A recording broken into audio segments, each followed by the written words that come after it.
이런 말을 했다고 합니다. 본래 그 뜻은 너 자신이 되라 라는 뜻이었는데 이 뜻을 랍비 주시아라는 사람이 이렇게 전했다고 합니다. 저 세상에 갔을 때 신은 나에게 넌 왜 모세처럼 살지 않았느냐 라고 묻지 않으실 것이다. 대신에 신은 내가 저 세상에 가서 만났을 때 나에게 이렇게 물을 것이다. 주시아야, 너는 왜 너 자신처럼 살지 않았느냐 라고 물으실 것이다. 그러니까 너 자신이 되라 라는 것을 강조하기 위해서 이렇게 예화를 들었다고 합니다.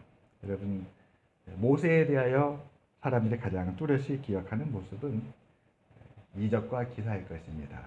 그가 애굽에서 지팡이를 들면 재앙이 나타나서 하나님의 권능으로 바로를 두렵게 했지요.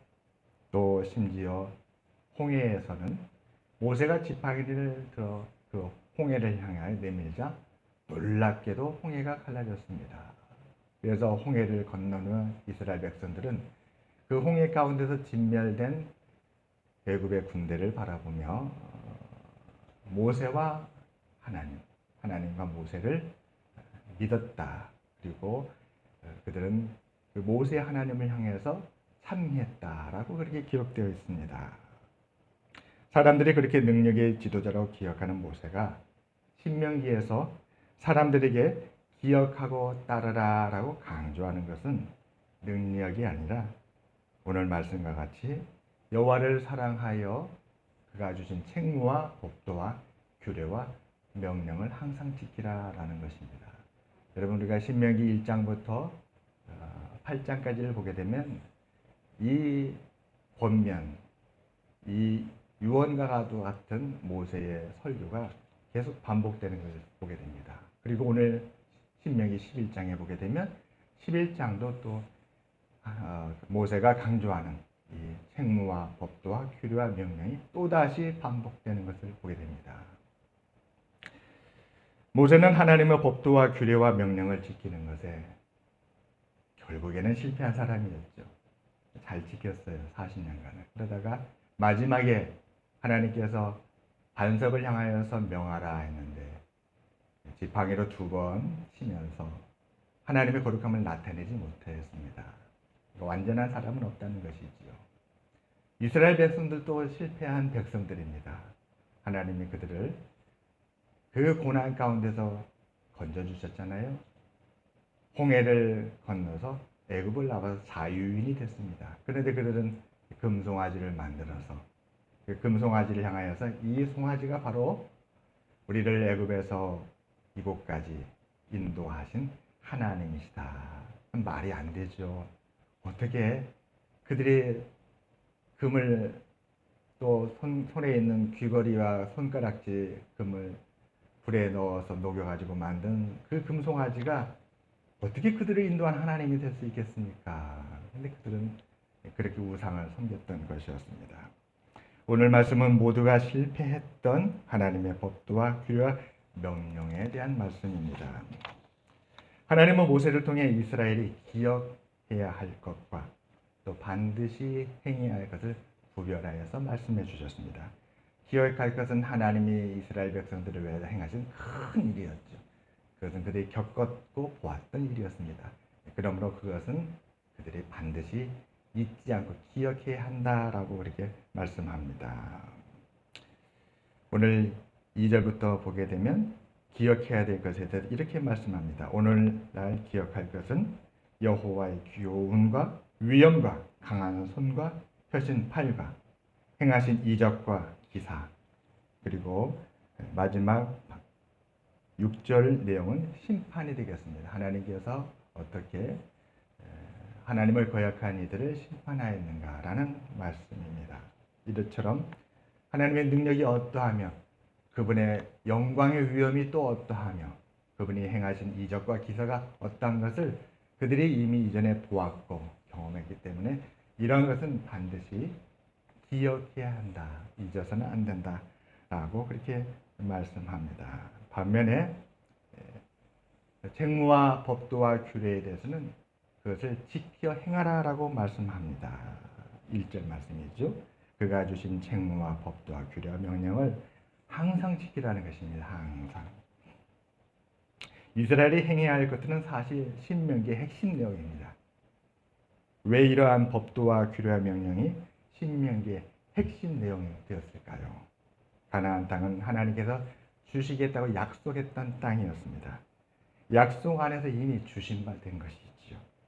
하나님은 가나안 땅을 이스라엘에게 주시기 위하여 능력과 권세와 위엄을 나타내 주셨습니다. 그리고 그들을 위하여 싸우셔서 가나안 족속을 내쫓으시겠다고 약속한 것입니다. 그 약속 안에 들어있는 것이죠. 그것은 이미 이스라엘에게 주어진 것과 같은 것입니다.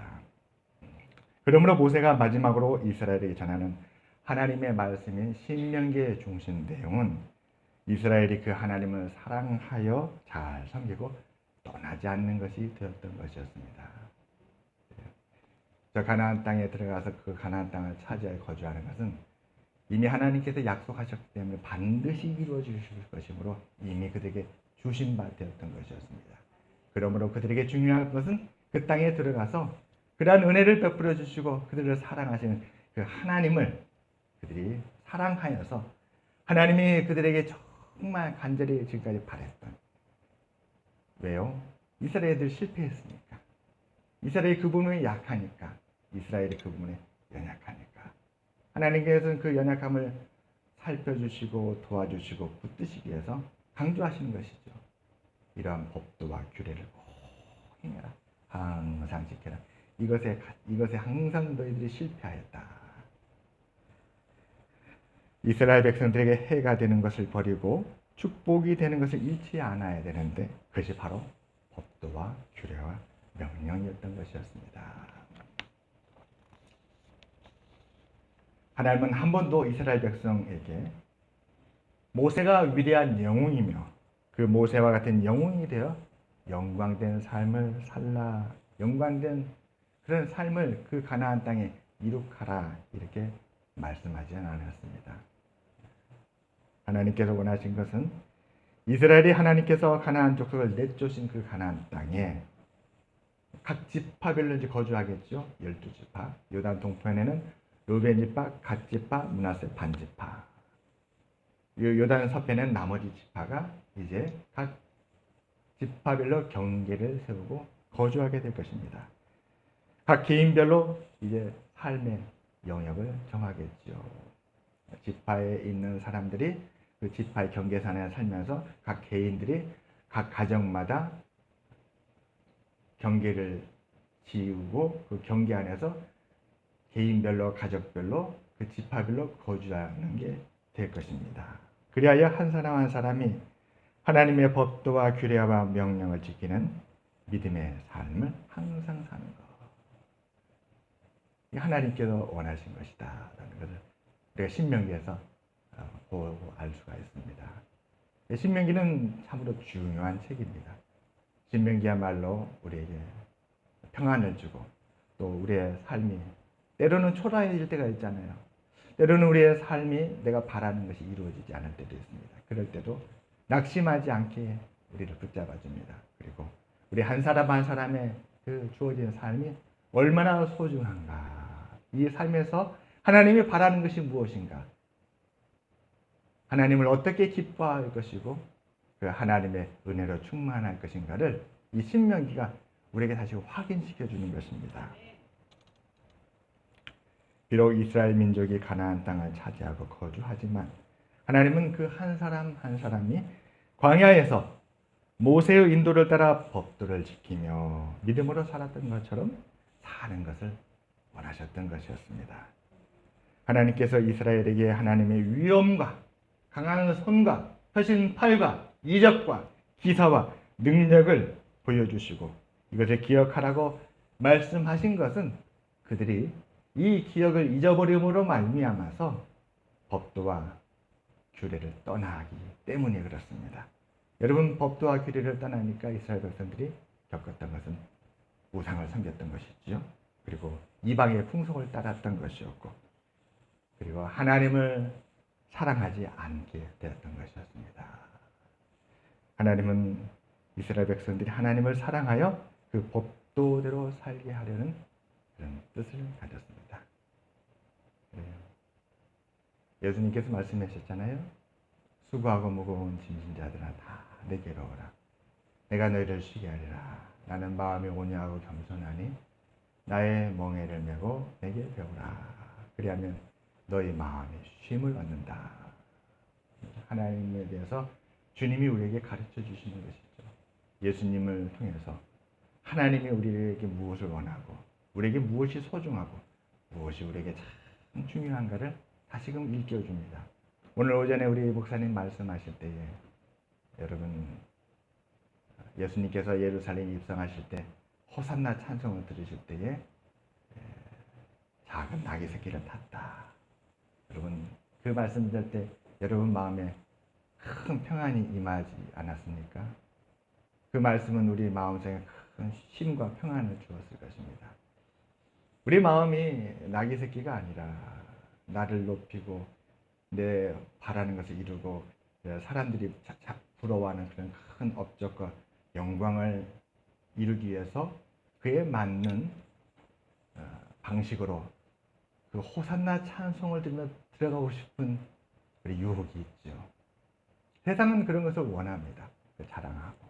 그러면 우리가 세상 가운데 살면서 그러한 것들에 흔들릴 때가 있죠. 그러나 주님이 우리에게 보여주십니다. 하나님은 무엇을 기뻐하셨는가? 예수님께서 작은 낙의 새끼를 타고 예루살렘에 입성하는 것. 그것이 하나님의 뜻이었고 거기에 하나님의 은혜가 있었고 기쁨이 있었다. 우리가 그 말씀을 들을 때에 우리가 스스로를 초라하게 느꼈던 낙심이 사라지는 것이죠. 아니구나.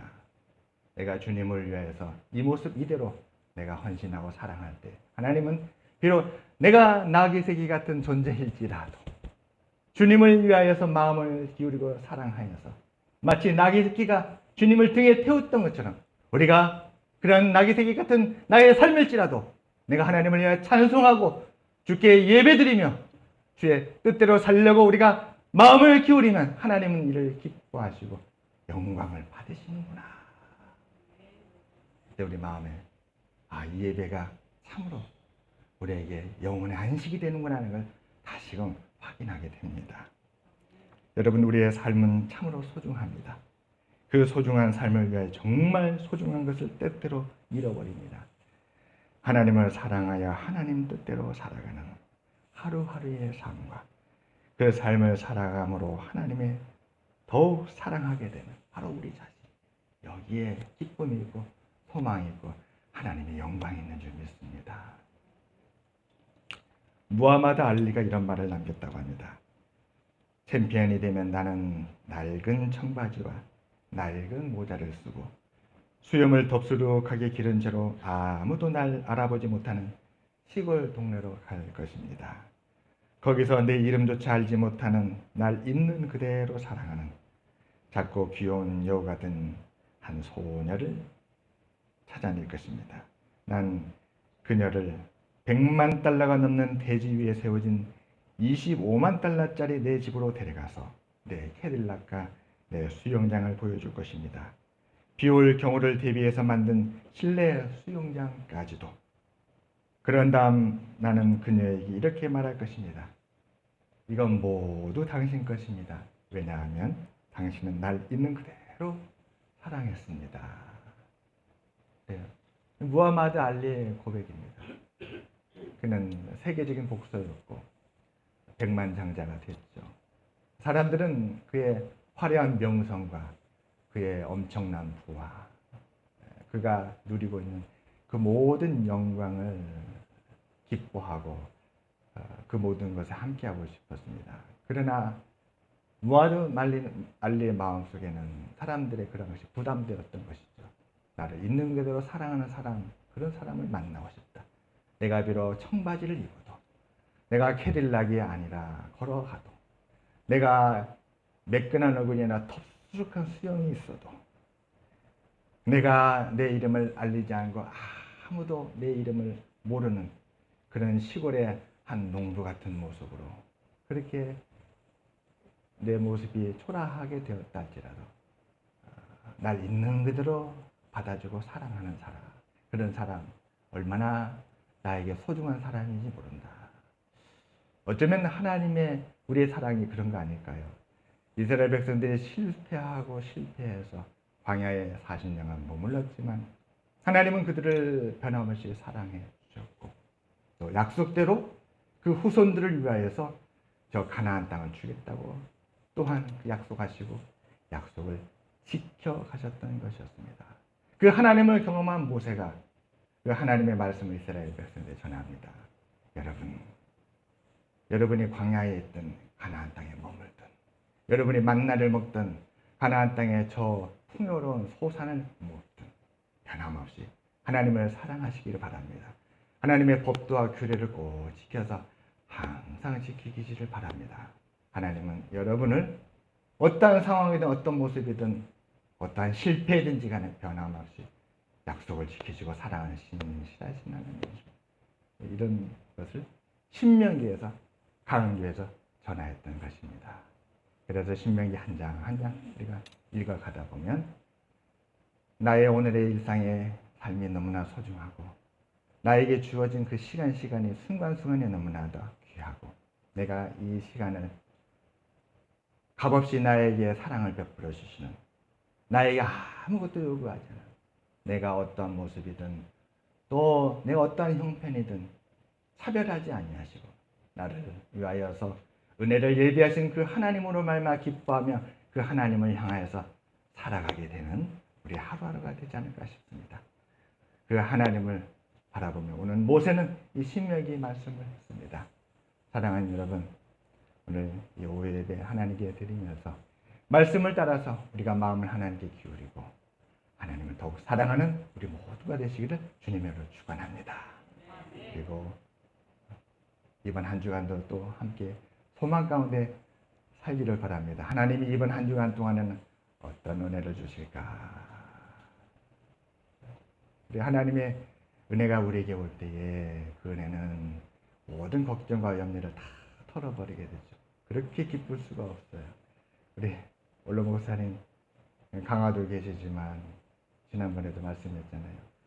내가 강화도에 그냥 초라한 농부인데 하나님은 하나님의 종이라는 것으로 인해서 어떻게 사람들이 나를 알게 됐는지 그렇게 나를 향해서 사람들의 존귀와 영광을 보내며 그렇게 사랑해 준다. 하나님의 은혜가 너무 크다. 그래요.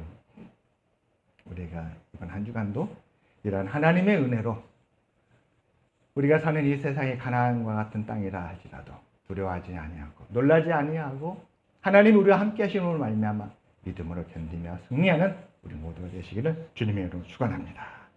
543장 찬양 드리겠습니다.